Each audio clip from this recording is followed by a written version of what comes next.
En guise d'introduction pour le deuxième chapitre du cours, on est dans une période qui couvre 1896 aller jusqu'à 1945. C'est la période où le Canada va gagner de l'autonomie. Il va de moins en moins donc dépendre du Royaume-Uni ou de l'Angleterre ou de la Grande-Bretagne. Au niveau surtout de sa politique extérieure, on va connaître les deux grandes guerres mondiales, un afflux d'émigrants très intense, principalement dans l'Ouest canadien. On va avoir la création aussi de deux provinces, l'Alberta, la Saskatchewan en 1905. Et puis, on va parler de la deuxième phase d'industrialisation en opposition à, bien sûr, la première qu'on a vue dans le chapitre 1. Et on va couvrir Première Guerre mondiale, entre deux guerres, crise économique. Et on va terminer tout ça avec la Deuxième Guerre mondiale et les effets que ça a eu à l'intérieur de la province.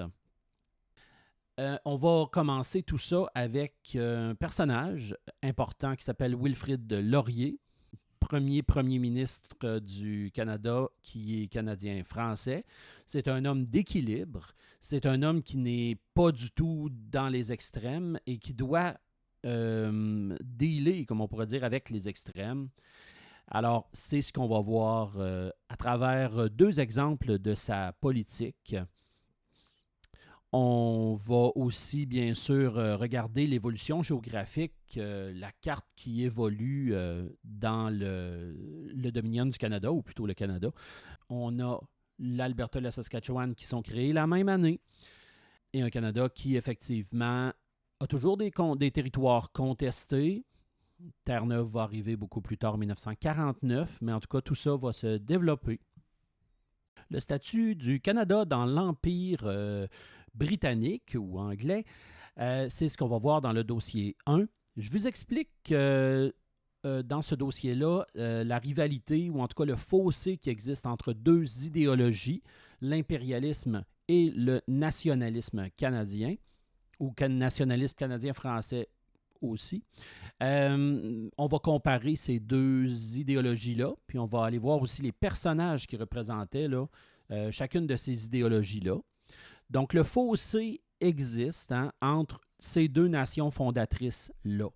On a d'un côté ce qu'on appelle l'impérialisme, qui vient du mot imperator, empire, et on a le nationalisme canadien, qui se trouve être la fierté d'être canadien.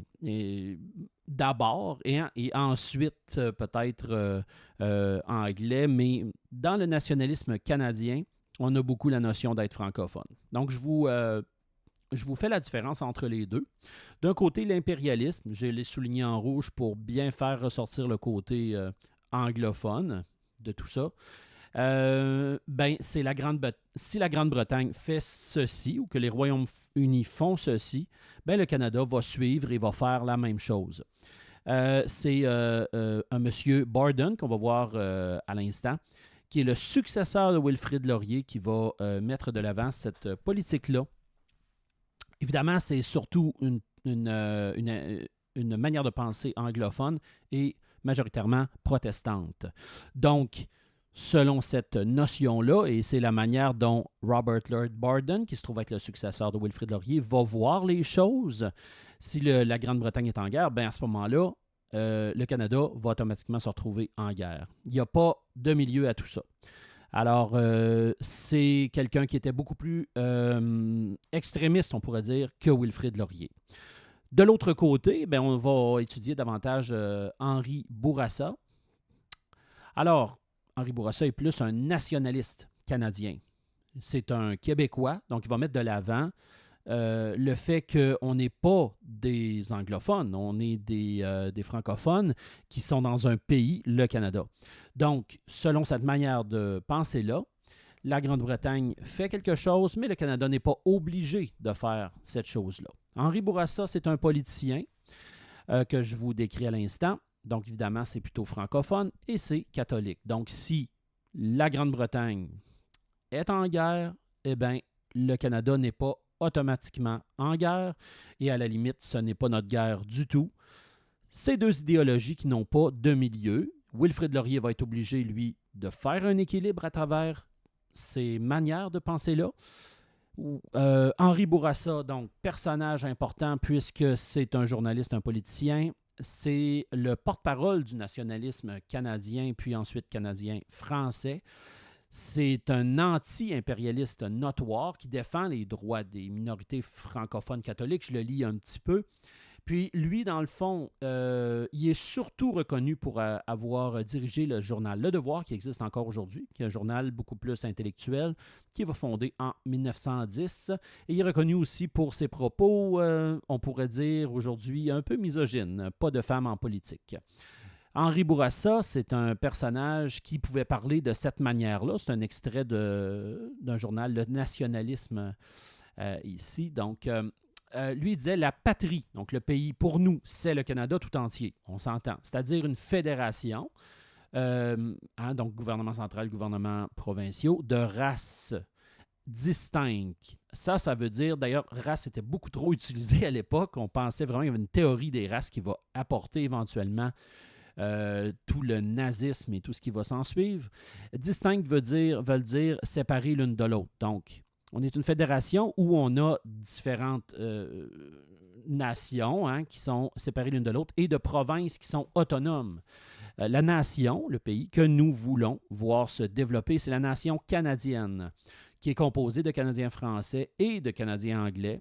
Donc, deux éléments séparés par la langue et la religion. Il y avait quand même raison sur ce point-là, mais unis dans un commun attachement à la patrie commune, ça veut dire les deux sont unis au fait que le Canada existe.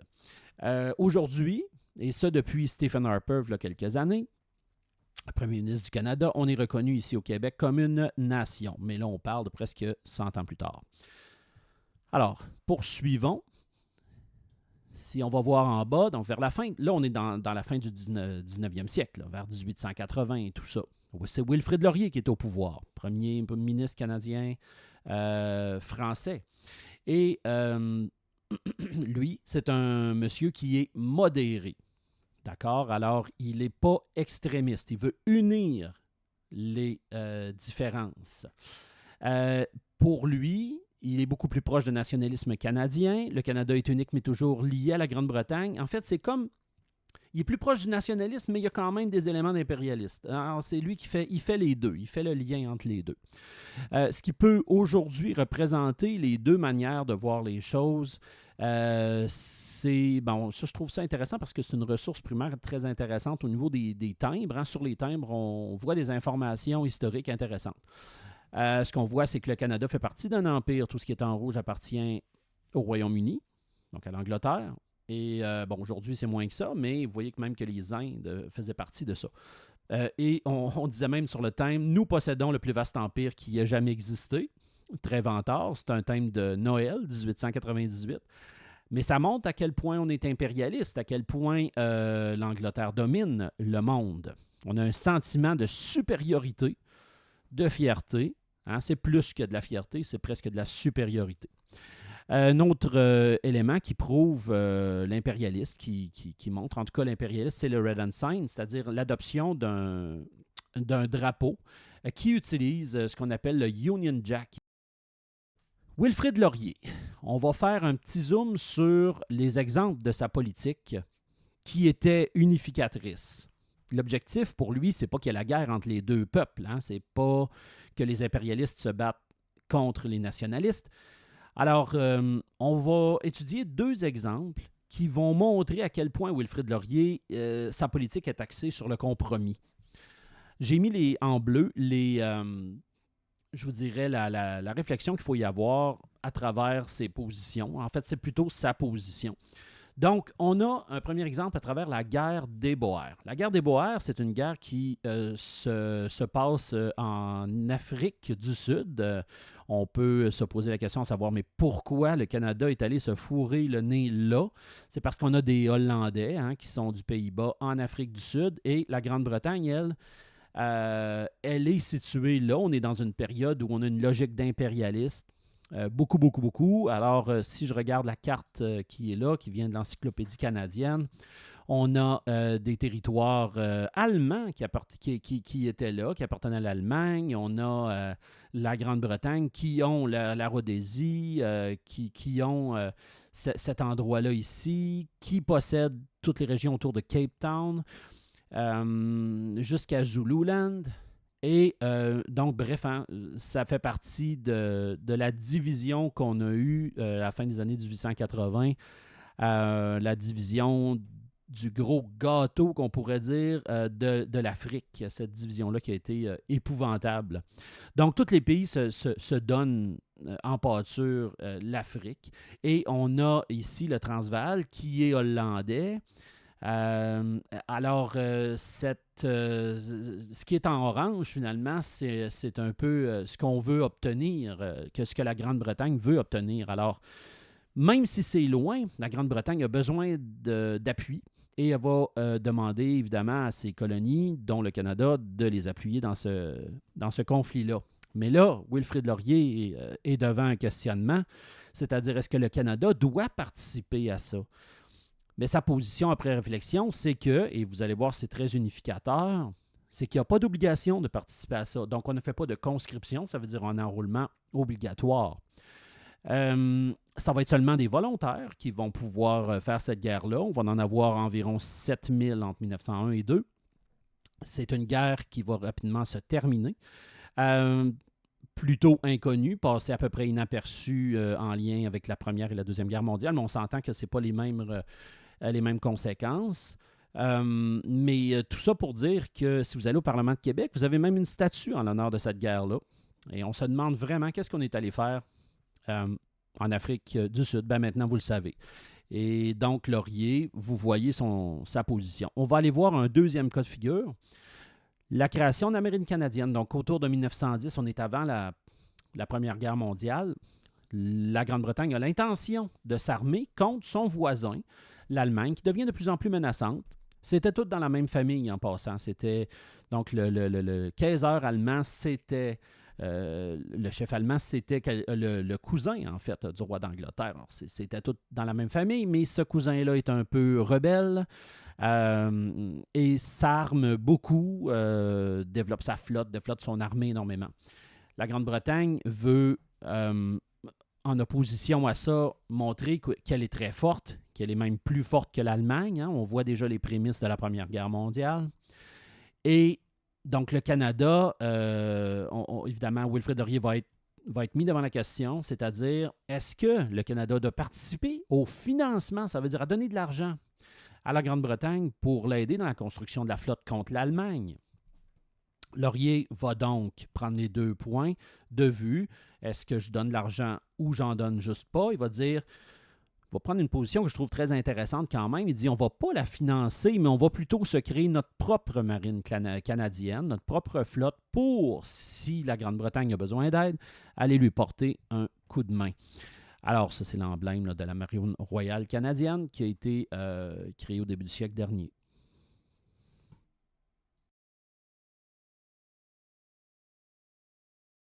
Rapidement, après la création du Canada, on se rend compte qu'il faut peupler l'Ouest canadien, qu'il faut aussi peupler le Canada, c'est la base.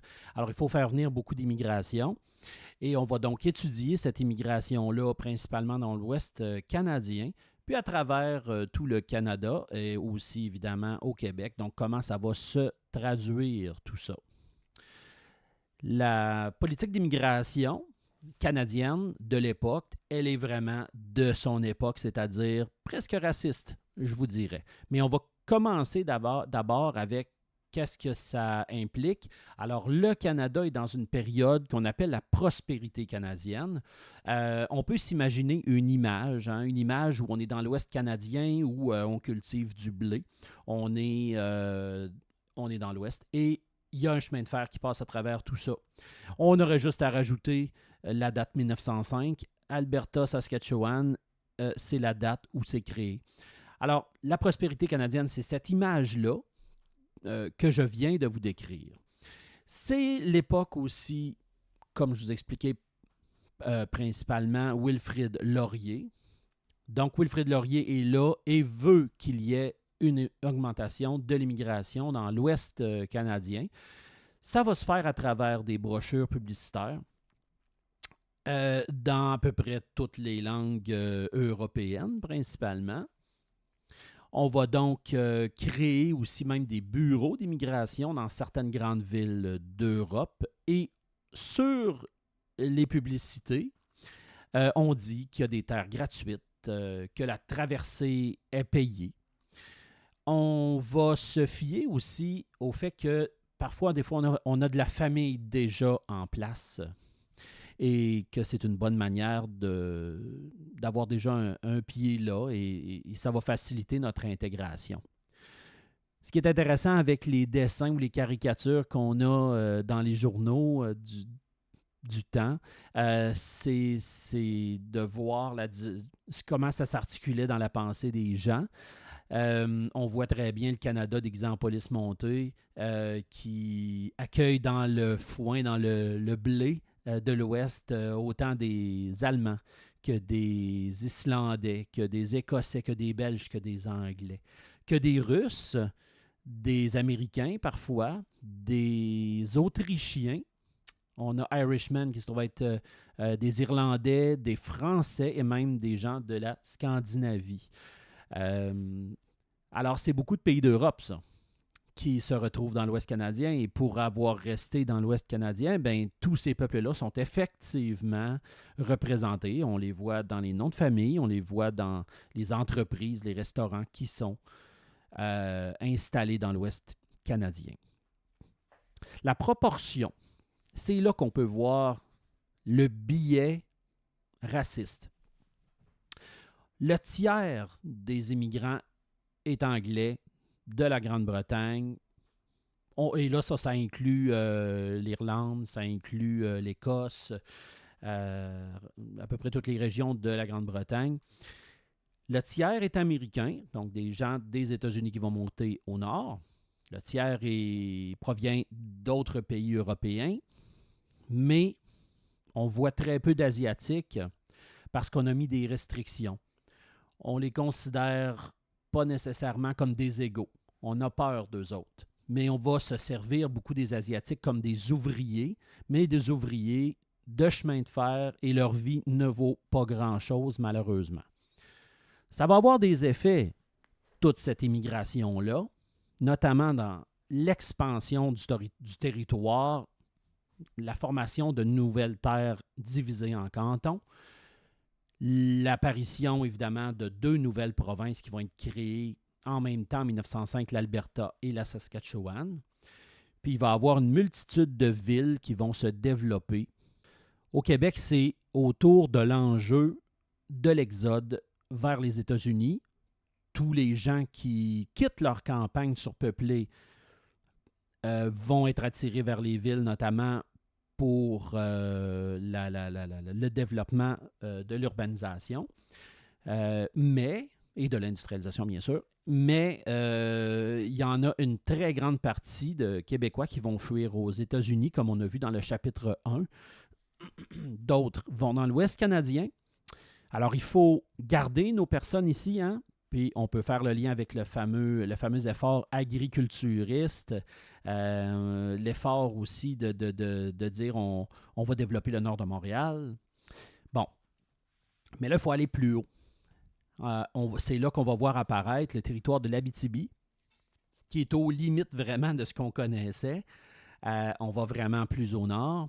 Alors, autour de 1910, là, on se rend compte que pour contrer les effets du déclin de la population qui vont vers les États-Unis, on lance un programme de colonisation pour l'Abitibi, un territoire qu'on considérait comme vierge. Alors, il y avait des Autochtones là, bien sûr, depuis très longtemps, mais on envoie des gens dans ce territoire-là qui va s'avérer extrêmement difficile.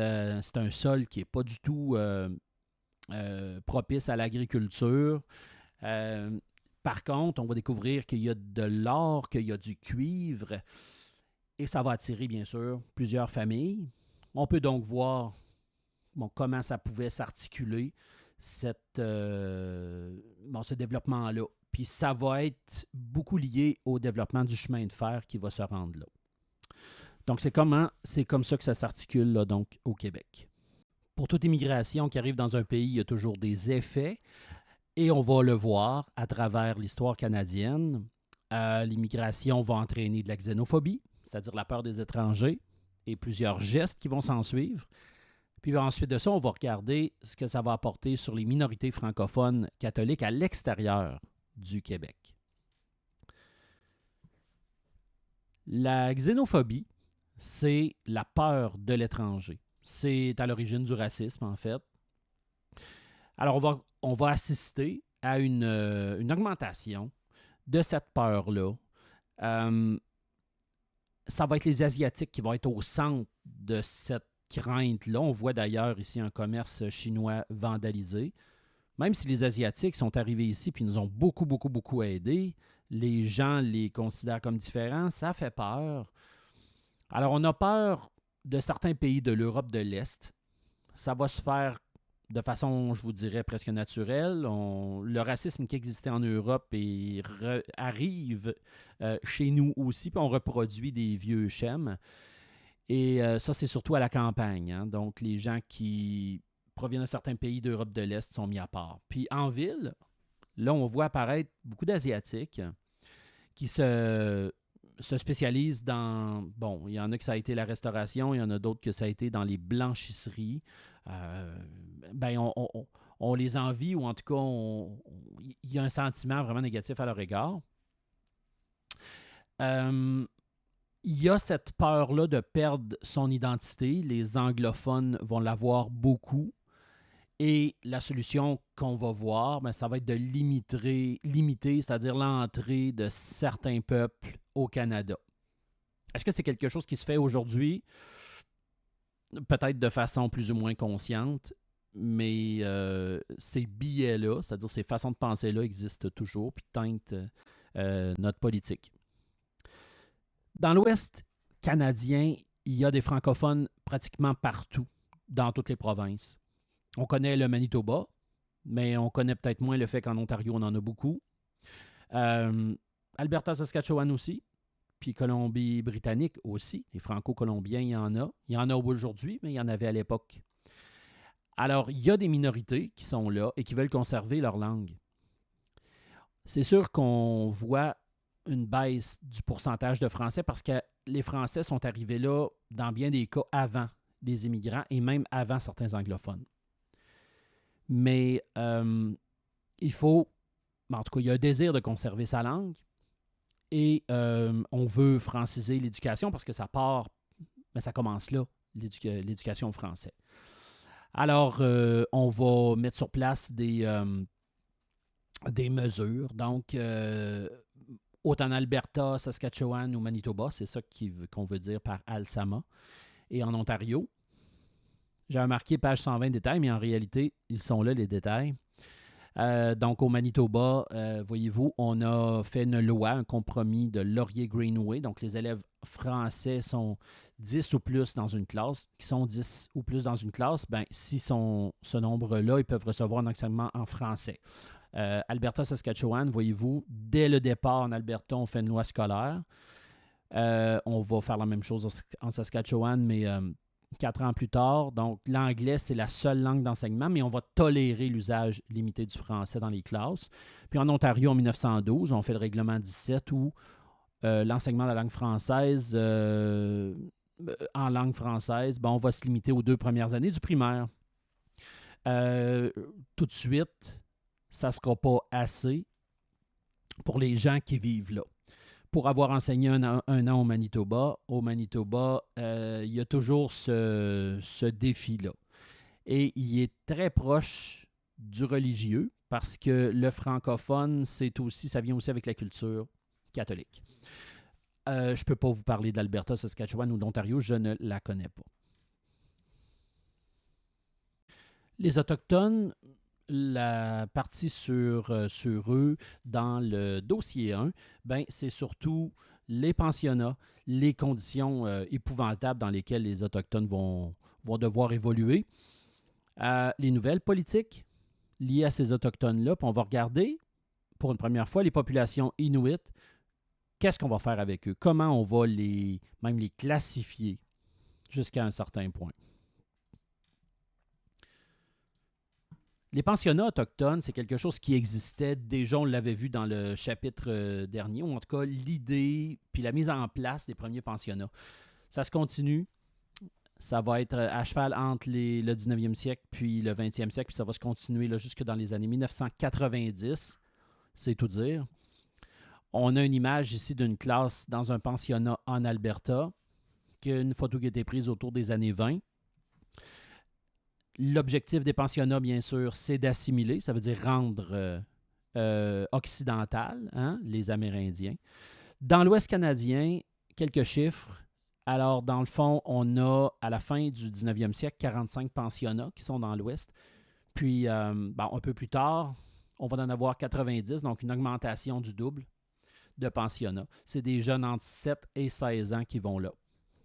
Au Québec, surtout autour de 1934, voyez-vous, c'est à Fort George, dans la baie James, qu'on va développer ce style de truc-là. Bien sûr, il y en avait un petit peu partout aussi. C'est pas des conditions intéressantes d'être dans une réserve autochtone, ni d'être un autochtone, c'est pas le fun. Étant donné les politiques qui ont été mises en place, il y a énormément de conséquences. La déresponsabilisation de l'Autochtone qu'on a mis en place, en leur disant vous ne payez pas de taxes, vos maisons nous appartiennent et tout, on vous prend en charge. Donc, ce peuple-là va adopter des manières autodestructrices de fonctionner. Alors, à cette époque-là, à tout le moins, les conditions sont tellement difficiles qu'on a un taux de mortalité de 5 fois supérieur à la normale. Et si on regarde les types de mortalité, entre 25 et 30 % des mortalités sont de la malnutrition, quelque chose qu'on peut vraiment régler pourtant, des accidents, des maladies. Et ce qui est épouvantable, c'est des abus, parce qu'on a des enfants aussi qui vont mourir suite à des abus épouvantables de la religion. Les politiques qu'on va utiliser, alors c'est des politiques assimilatrices. Ça veut dire empêcher les Autochtones d'évoluer. Parce que le fédéral va augmenter sa puissance en lien avec les lois autochtones. Il va modifier sa loi sur les Indiens, qui va le rendre beaucoup plus, disons, contrôlant en lien avec la gestion des réserves. Et le peuple du Nord, à l'extrême Nord, ce sont les Inuits.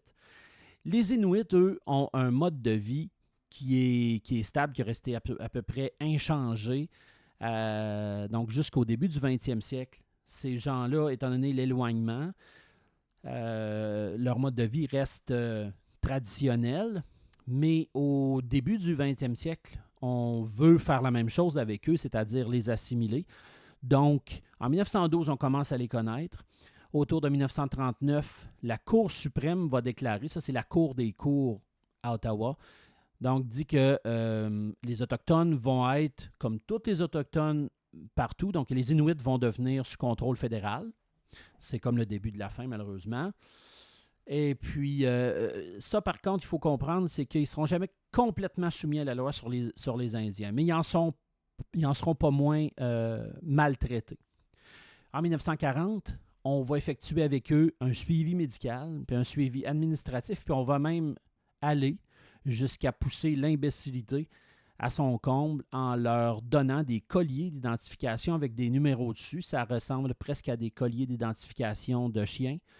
Ça va être à la fin des années 70 là, qu'on va faire ça. C'est assez épouvantable.